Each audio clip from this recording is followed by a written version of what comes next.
በጃፓን ሰሜናዊ ደሴት ሆካይዶ ክረምቱ ረጅምና አስቸጋሪ ነው። ምድሩ በበረዶ ይሸፈናል፣ ተራራዎች በዝምታ ይዋጣሉ እና ሕይወት ከቶኪዮ ወይም ኦሳካ ከተሞች ይልቅ ቀርፋፋና ጸጥታ ባለው ፍጥነት ትጓዛለች። ለአብዛኞቹ ገጠራማ አካባቢ ነዋሪዎች ባቡሮች ምቾት ብቻ አይደሉም፣ የሕይወት መስመር ወይም የህልውና ጉዳይ ናቸው። በየማለዳው ከትናንሽ ገጠራማ መንደሮች ሰዎች ወደ ባቡር መያዣው በማቅናት ከሐዲዱ ከፍ ወዳለው የጣቢያው መድረክ ይወጣሉ። ባቡሮቹም በዝግታ በበረዶ በተሸፈነው ሐዲድ ላይ የተንሸራተቱ ሲመጡ ከትምህርት ቤቶች፣ ከሥራ ቦታዎች፣ ከገበያዎችና ከሩቅ ቤተሰቦች ጋር ተሳፋሪውን ያገናኙታል። የጃፓን የባቡር አገልግሎት በመላው ዓለም ታዋቂና ትክክለኛ፣ ቀልጣፋ እንዲሁም ከየዕለቱ የኑሮ ዘይቤ ጋር በጥልቅ የተሳሰረ ነው። ነገር ግን በዚህ ሰፊ ትስስር ውስጥ አንድ ጊዜ ያልተለመደና ልብ የሚነካ ታሪክ ከወደ አንዱ የባቡር ጣቢያ ተሰማ። ያም ታሪክ የመላውን ዓለምን ቀልብ ሳበ።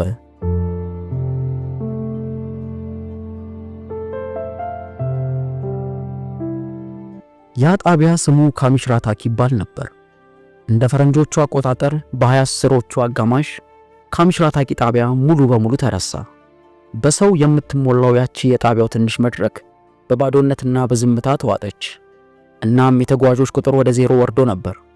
ለባቡር ኩባንያው ጣቢያውን የመዝጋቱ ሐሳብ የማይቀር ነበር።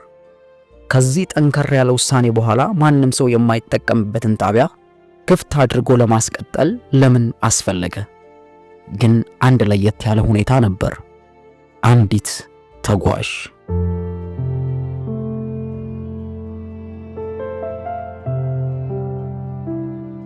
ስሟ ካናሃራዳ ይባላል። በጃፓን ሰሜናዊ ደሴት ሆካይዶ ነዋሪ እና የሃይስኩል ተማሪ። በየቀኑ ወደ ትምህርት ቤት ለመሄድ ያችን ትንሽ ጣቢያ ተስፋ አድርጋ በጠዋት ላይ በሆካይዶ ብርድ ውስጥ የትምህርት ቤት ዩኒፎርሟን ለብሳ ደብተሮቿን በቦርሳዋ ይዛ ወደ ጣቢያው ታቀና ነበር። ባቡሩ ለሷ ብቻ ይቆማል፣ ወደ ትምህርት ቤት ይወስዳታል እና በኋላ ማታ ላይ መልሳታል።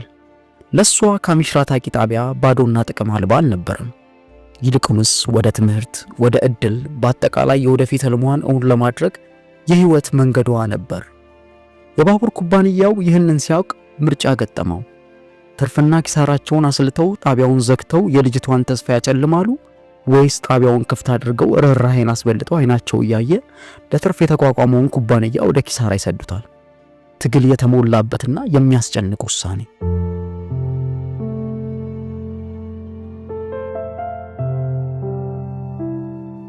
በመጨረሻም ግን ርህራሄ ድል ነሳ። ባልተለመደ ውሳኔ የባቡር ኩባንያው ካሚሽራታኪ ጣቢያ ክፍት ሆኖ እንደሚቀር አስታወቀ። እናስተውል፣ ለካና ብቻ። ስለዚህ ላፍታ አስቡ።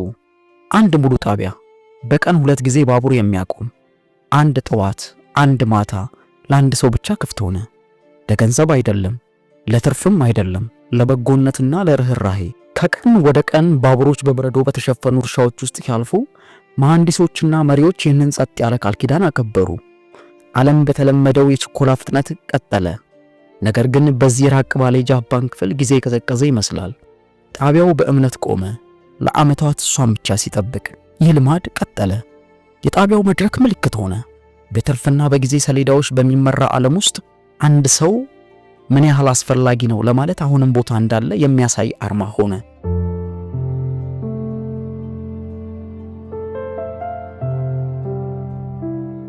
በመጨረሻም እንደ ፈረንጆቹ አቆጣጠር በመጋቢት 2016 ካና ተመረቀች። ቀኑ ደረሰ። ጣቢያው አያስፈልጋትም ነበር። ወደ ሕይወቷ ቀጣይ ምዕራፍ ለመሄድ ዝግጁ ነበረች እና ከምረቃዋ ጋር የካሚሽራታኪ ጣቢያ ታሪክ አበቃ። የመጨረሻው ባቡር ቆመ። በሮቹን ከፍቶ ለመጨረሻ ጊዜ ወስዷት ሄደ። በሮቹ እንደገና ሲዘጉ አንድ ዘመን ማብቃቱን አሳየ። ጣቢያው በይፋ ተዘጋ። ተልእኮ ተፈጸመ። ግን ይህ የታሪኩ መጨረሻ አልነበረም።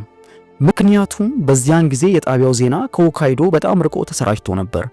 የበረዶ ጣቢያ በባቡሯ ላይ የምትወጣው የአንዲት ልጅ ፎቶዎች በመስመር ላይ መሰራጨት ጀመሩ። አርዕስተ ዜናዎች አንዲት ተሳፋሪን የጠበቀው ጣቢያ ብለው ጠሩት። በመላው ዓለም በሚሊዮን የሚቆጠሩ ሰዎች ስለ እሱ አነበቡ፣ አጋሩት እና የተስፋ ስሜት ተሰማቸው። አንዳንዶች እንደ ትምህርት ምልክት አዩት። ወጣቶች ህልማቸውን እንዲያሳኩ መርዳት ምን ያህል አስፈላጊ እንደሆነ። ሌሎች እንደ ማህበረሰብ ምልክት አዩት። አንድ ማህበረሰብ ማንም ወደ ኋላ እንዳይቀር ለማድረግ እንዴት አንድ ላይ ሊቆም እንደሚገባ። እና ለብዙዎች በጎነት አሁንም በምንኖርባት ዓለም ውስጥ በትናንሽና ጸጥታ ባላቸው ስፍራዎች ውስጥ እንኳን እንደሚኖር የሚያሳይ እውነታ ነበር።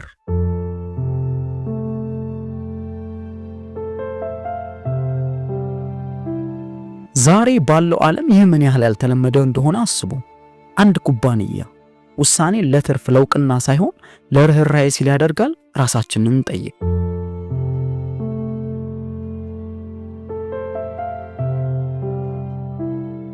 ካና በየቀኑ በዚያ ባቡር ላይ ስትወጣ ምን ተሰምቷት እንደሆነ አስቡ። መላው ጣቢያ፣ መላው ማቆሚያ ለሷ ብቻ እንደሆነ እያወቀች፣ እያንዳንዱ መሪ፣ እያንዳንዱ የጊዜ ሰሌዳ፣ እያንዳንዱ የጠበቃ ቅጽበት ለጉዞዋ የተስተካከለ እንደነበር። አንዳንድ ጊዜ ትልቅ ተጽዕኖ የሚፈጠረው በትልቅ ድርጊቶች ሳይሆን በቀላል የእንክብካቤ ድርጊቶች መሆኑን የሚያስታውስ ነው።